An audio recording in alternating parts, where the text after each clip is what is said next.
Hey hey bonjour, bonjour à tous, soyez les bienvenus donc sur cette nouvelle vidéo, une suite que j'ai faite donc sur le maté et la calebasse.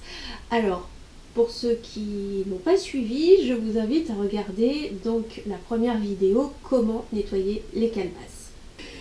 Alors, donc pour cette présentation, eh bien dans la vie qu'on avait avant, il existait, ouais c'est super triste là ce que je viens de dire, il existait eh bien des salons et c'était lors d'un salon à Paris où j'ai assisté, le salon Marjolaine, où j'ai rencontré donc un producteur, enfin plutôt un importateur originaire du Paraguay.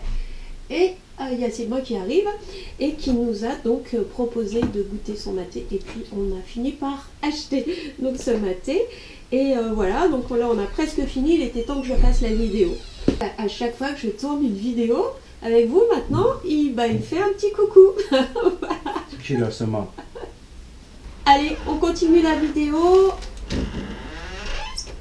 Alors, le maté, vous avez tous à peu près entendu parler grâce à un joueur de foot connu, ou pour ceux qui ne savent pas, eh bien c'est une plante qui pousse au Paraguay par exemple, ou ailleurs d'ailleurs, parce que là j'ai vu que j'avais acheté deux provenances. Si je vous le retrouve, alors Argentine aussi. Donc bon, vous avez compris, c'est en Amérique du Sud où cette plante pousse. Et eh bien, elle va avoir, cette plante, de la caféine. Donc c'est une alternative au café vraiment exceptionnelle pour tous les abuseurs de café. Moi, j'en fais partie. Et pour choisir son maté, eh bien, vous êtes dans la merde parce que c'est comme le café, il y a plein de sortes de maté. Alors, pour vous faire un petit peu court, ce qu'il faut savoir pour le maté, c'est que suivant comment il va être mis en œuvre, c'est-à-dire raffiné ou torréfié ou juste séché et vendu comme ça vert, eh bien il va avoir des goûts différents. C'est exactement comme le café. Donc on commence à s'y intéresser, et bien on a envie de tout goûter. Donc j'ai moi choisi des goûts qui sont, on va dire, européens, hein, qui vont pas être amers. Là c'est du bio et en commerce équitable. C'est toujours plus sympa et très vendeur aussi, parce que ça fait acheter. Oui, oui. Là, celui-ci que j'ai entamé, eh bien, il est mélangé avec de la menthe. Alors, c'est vraiment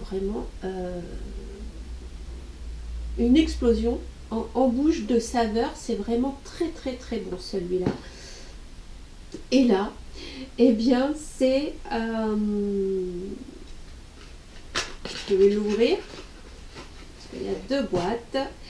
Eh bien, il est avec du Wiz Catavia.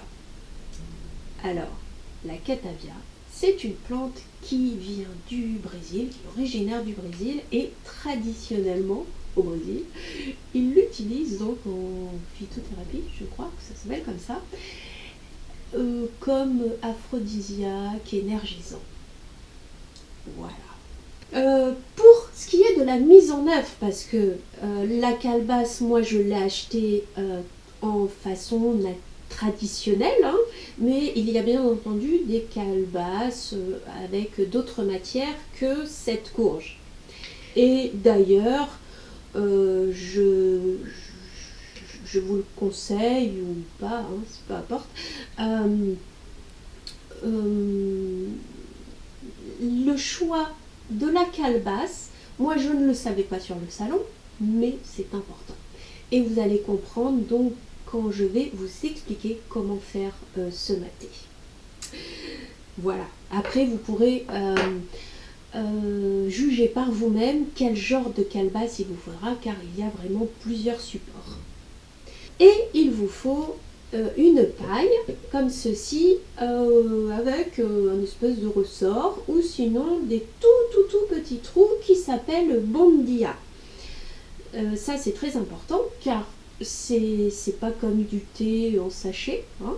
Non, c'est vraiment des copeaux de petites feuilles séchées, et même un petit peu de poudre suivant certains sachets. Donc c'est pour éviter cette paille, et bien que les petits morceaux de feuilles leur rentrent à l'intérieur. Alors après, bon, ça peut arriver.